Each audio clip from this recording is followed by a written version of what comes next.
शाबास very good. शाबास. पण ये वर. असं जमतोय. Come on come on. Very good. Come on. Yes yes you can do it. हा शाबास शाबास.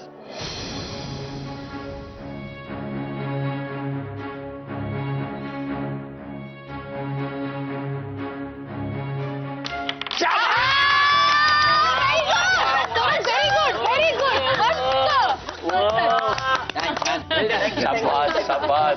दादा तुला आता हॉस्पिटलमध्ये जायला हरकत नाही. सौरभची गाडी आता जवळपास रुळावर आली असं म्हणायला हरकत नाही. पण राधा तुला सगळा आठवते ना? नाही इतक्या दिवसांनी तू कामावर जाणार म्हणजे तू काही विसरली नाहीस ना?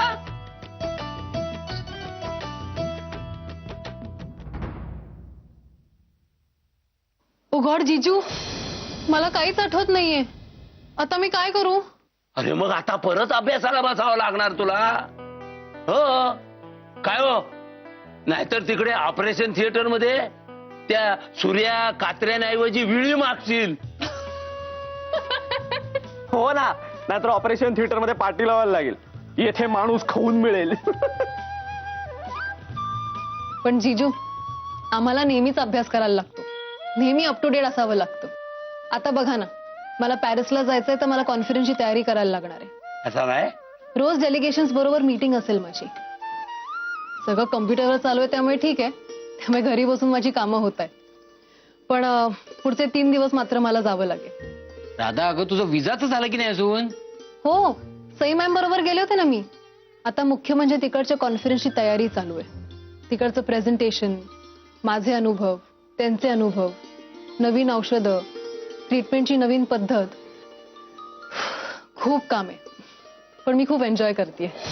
खरंच राधा अभिमान वाटतो मला तुझा. खरंच. नाही खरंच या खूप अभिमान वाटतो आम्हाला. आणि तू तशीच गुणी पण आहेस हा. म्हणजे घरातलं सांभाळतेस, हॉस्पिटल मधलं सांभाळतेस, आमच्या सौरभची काळजी घेतेस.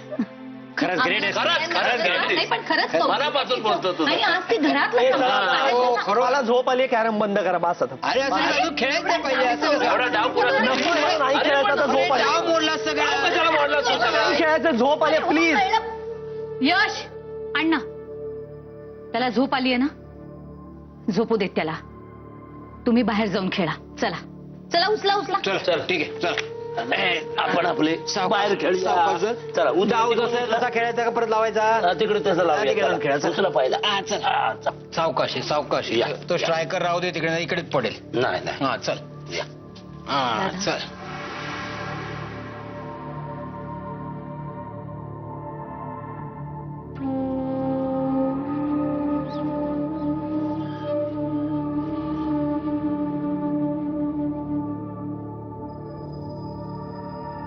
खरंच झोप आलीये?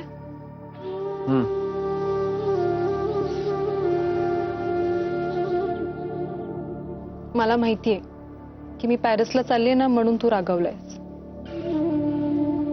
पण 4 दिवसांचाच प्रश्न आहे सौरभ. आणि कामासाठी चाललीये ना मी.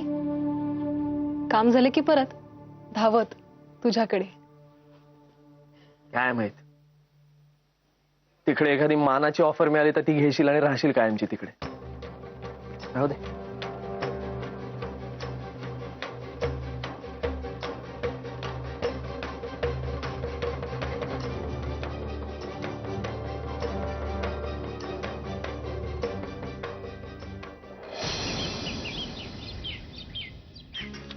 चाय बिस्किट खातो. चाय बिस्किट. बाबाला बिस्किट. यश तुम्हाला मी किती वेळा सांगितलंय पायाचे वर घेऊन बसू नका. खाली पाय ठेवा. हा शंकरपाळ्या आणि लाडूचा डबा, करंजीचा डबा आणत्या. अहो काय काय चाललाय काय तुमचा? एवढा काय खाण्याचा देताय तुम्ही? ते हनीमूनला चालले आहेत काय? जगप्रवासाला नाही चालले आहेत? एवढे सगळे डबे देत आहेत ते काय? यश तुला आपल्या वेळेचं आठवतं ना, आपण आपल्या कोकणातच गेलेलो. होय ह्या सगळ्यांचा विरोध होता ना, त्यामुळे कसली तयारी कसलं काय. होय होय आपण आपले भजी खात गेलो होतो. होय. आणि ह्या काश्मीर बिस्मीर जग मारते आपल्या आंबोली आणि तारकर्ली समोर. ना. केवढा धुका होता आंबोलीच्या घाटात. 4 फुटावरचा काय दिसत नव्हता. आपण 2 जण ढागातच होतो ना. असे पण आणि तसे पण. पुरे झाला तुमचं. पण मला ना खरंच हे दोघं जण जात आहे त्याची खूप काळजी वाटते. अगं काळजी काय करायची हा. हनीमूनला चाललेत ना, सुखाने जातील आणि सुखाने येतील. हो. ए रंजू, माझ्या एक गोष्ट लक्षात आली, ह्या दोन्ही नवीन सुना गणपतीला नसणार आहेत. हो ग हो.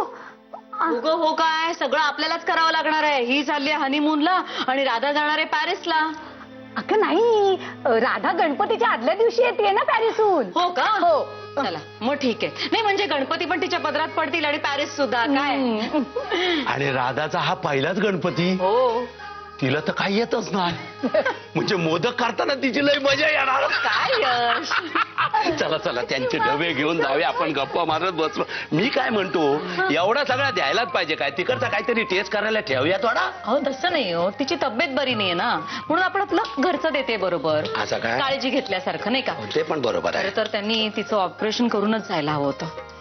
पण आता आता काय, तिचा नवरा आहे ना डॉक्टर, ते ठरवतील काय तर. हा?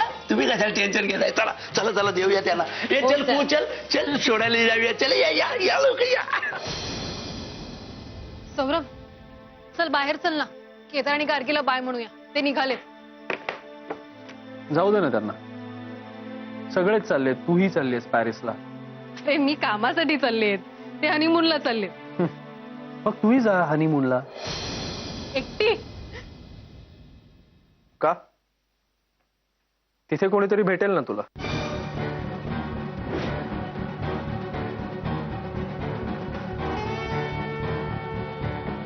तुझ्या फील्ड मधले काही हँडसम रिच फेमस डॉक्टर्स असतील तिकडे, त्यांच्यापैकी एखादा नक्की आवडेल तुला. त्याच्याबरोबर कर हनीमून. सौरभ!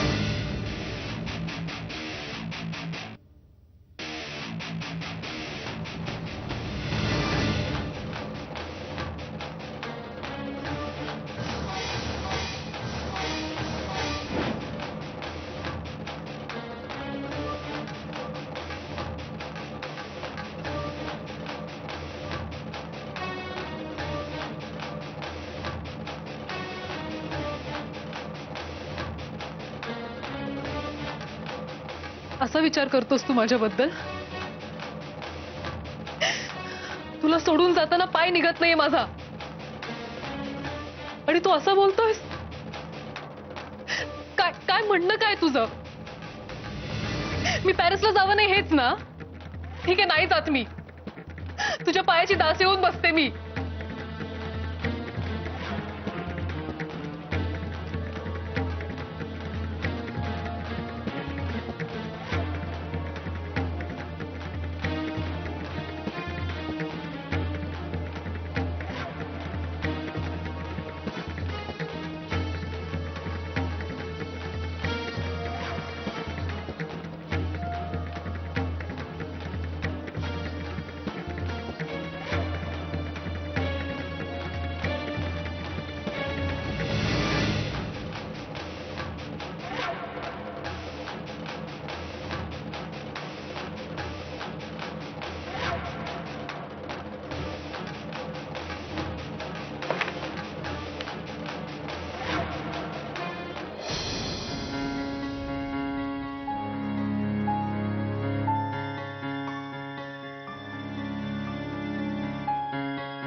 मी काय म्हणत होते, आपल्याला जायलाच हवं का हनीमूनला,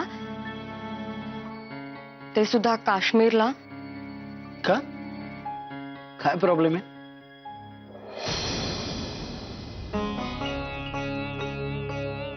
काय प्रॉब्लेम काय? केदार, या लपवाछपवीमुळे ना मला भयंकर टेन्शन आलंय. एकतर तुम्ही मला माझ्या आईशी बोलू देत नाही आहात. काय होणार आहे माझ्या आयुष्याचं ना देवच जाणे. अगं म्हणूनच इतक्या लांब चाललोय ना आपण. म्हणजे अगं म्हणजे आपल्याला विचार करायला वेळ मिळेल. आणि तुला या सगळ्यांसमोर ऑकवर्ड होतं की नाही? मग बरंच आहे ना दूर गेलेलं. केदार, मला काही होणार नाही ना? गार्गी, मी डॉक्टर हे विसरलीस का तू? नाही, अहो पण हे बघ गार्गी, मला थोडा चेंज हवाय, मला थोडी विश्रांती हवी आहे. आणि माझ्या सुखाचा विचार करायला मला वेळ हवाच की नाही, की आयुष्यभर उपकारच करायचे मी दुसऱ्यांवर. ते बघ ना, आता तुझ्याशी लग्न करून तुझ्यावर उपकार केले, तुझ्या घरच्यांवर उपकार केले, नाही तर तुमच्यावर आत्महत्या करायची वेळ आली होती का? केदार, अहो काय बोलताय तुम्ही? लग्नाआधी तुम्हीच म्हणाला होतात की गार्गी मी तुझ्यावर उपकार नाही करत आहे, मला तू खरंच आवडलीयस म्हणून लग्न करतोय मी तुझ्याशी. मी असं बोललो होतो? मला नाही आठवत. केदार प्लीज. ओरडायचं कशासाठी? केदार, मी तुमच्या गळ्यात पडले नव्हते माझ्याशी लग्न करा, माझ्याशी लग्न करा म्हणून.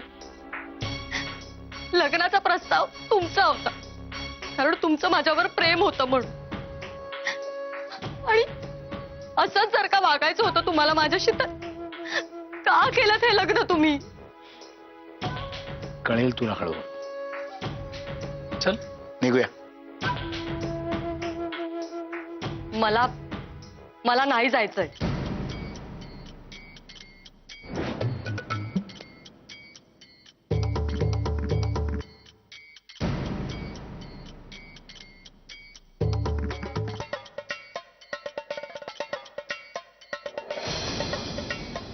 काय म्हणालीस? काही नाही. हे वेडी, अगं आपलं नुकतं लग्न झालंय. तुझ्या घरचे माझ्या घरचे किती खुश आहेत बघ, आणि आपण आता हनीमूनला जाणार म्हणून अजून खुश आहेत. चल जाऊया काश्मीरला. तुला भांडायचंय ना माझ्याशी? चल ना, काश्मीरला जाऊन भांडूया. हा चल, तयारी कर.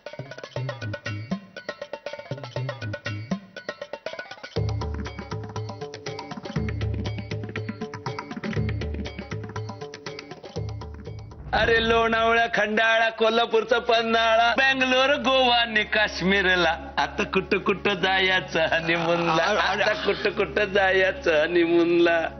ए बाबा, ए लवकर ये, चल बॅग घे बस. गाडी कसली म्हणतोय? का? तिची तब्येत नाहीये बरी.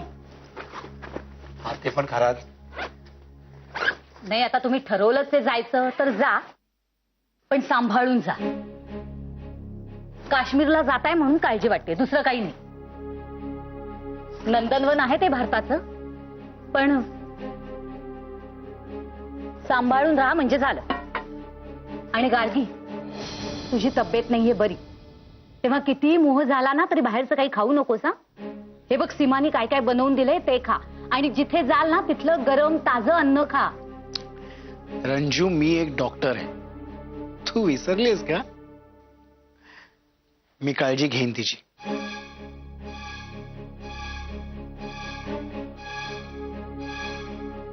अरे, एरवी काळजी वाटली नसते रे, ती ठणठणीत असते तर. पण तिची तब्येत नाहीये बरी. नाही, तू डॉक्टर आहेस, तुला कॉन्फिडन्स आहे, पण आमच्यासारख्यांना भीती वाटते ना. हॉस्पिटलमधून डायरेक्ट भोल्यावर आली ती.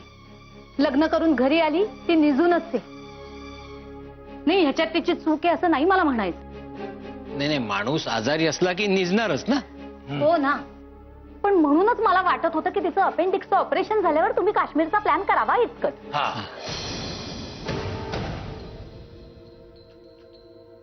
अपेंडिक्स?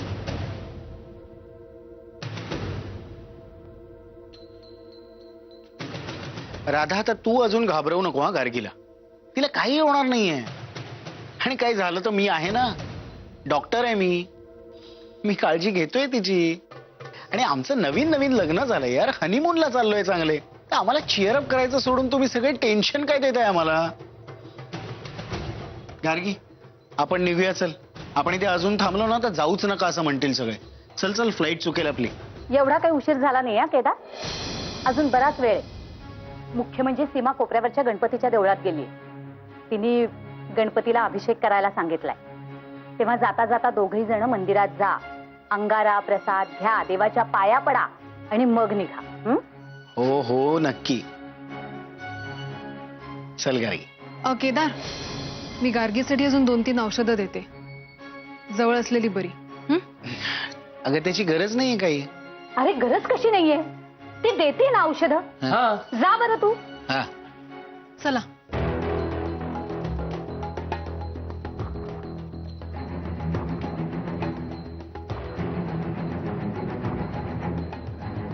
मला नाही जायचंय काश्मीरला. खूप भीती वाटतेय.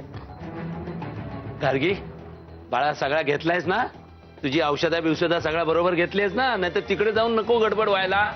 काय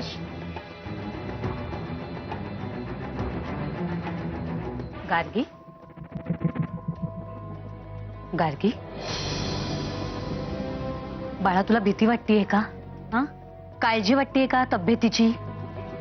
तुला जावंसं वाटत नसेल ना तर जाऊ नकोस. केदारला काय समजावून सांगायचं ते मी आणि सीमा बघून घेऊ. हं? पण तब्येत महत्वाची. उगाच तिथे जाऊन आणखीन काही व्हायला नको. हा मी सुद्धा म्हटलं केदारला की थोडा दम खा, अरे तिची तब्येत सुधारू दे. नाही काय हो ना. हा? हो. आता सौरभची सुद्धा 10-15 दिवसात तब्येत सुधारेल. राधा आणि सौरभ पण कुठे गेलेत फिरायला? हो, पण राधा पॅरिसला जायची आहे ना. हो ना, आणि येते तो दुसऱ्या दिवशी गणपती. हा, आणि नंतर पितृ पंधरवडा. नाही नाही, ते लांबच जाईल. नाही नाही, हे बघ, तू आता काही टेन्शन घेऊ नकोस. केदार आहे ना, तो बघून घेईल काय करायचं ते. जाऊ दे त्यांना.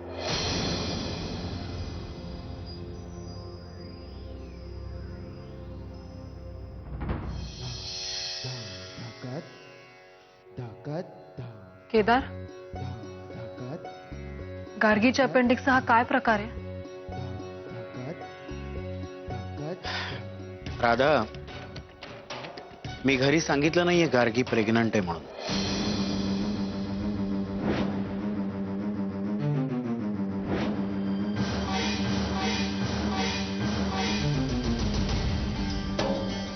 काय? हे काय सांगताय तुम्ही? हो,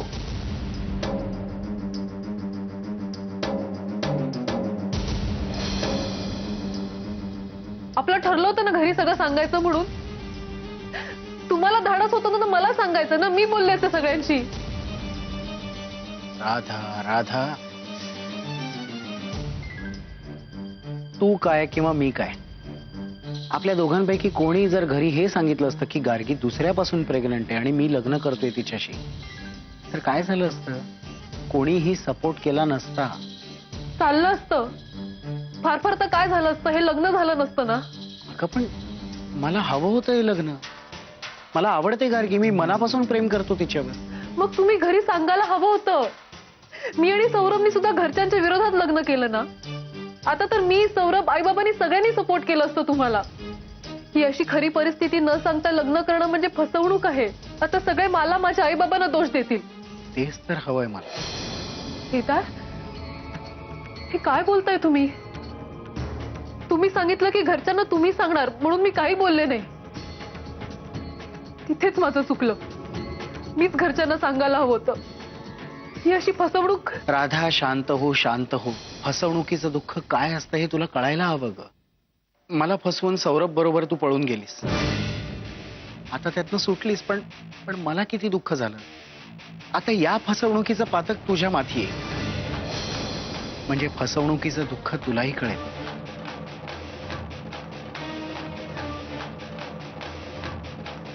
बाय राधा.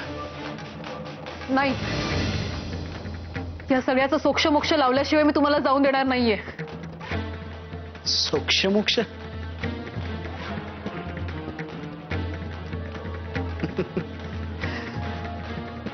ठीक आहे, लावूया सोक्षमोक्ष. मी तयार आहे. एका मिनिटात लागेल सोक्षमोक्ष. मी बाहेर जाऊन सांगतो सर्वांना, गार्गी प्रेग्नंट आहे हे राधा आणि गार्गीनी मला सांगितलंच नाही, लपवलं माझ्यापासून.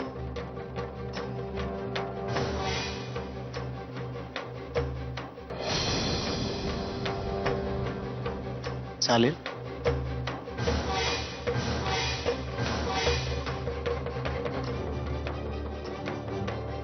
बोल ना.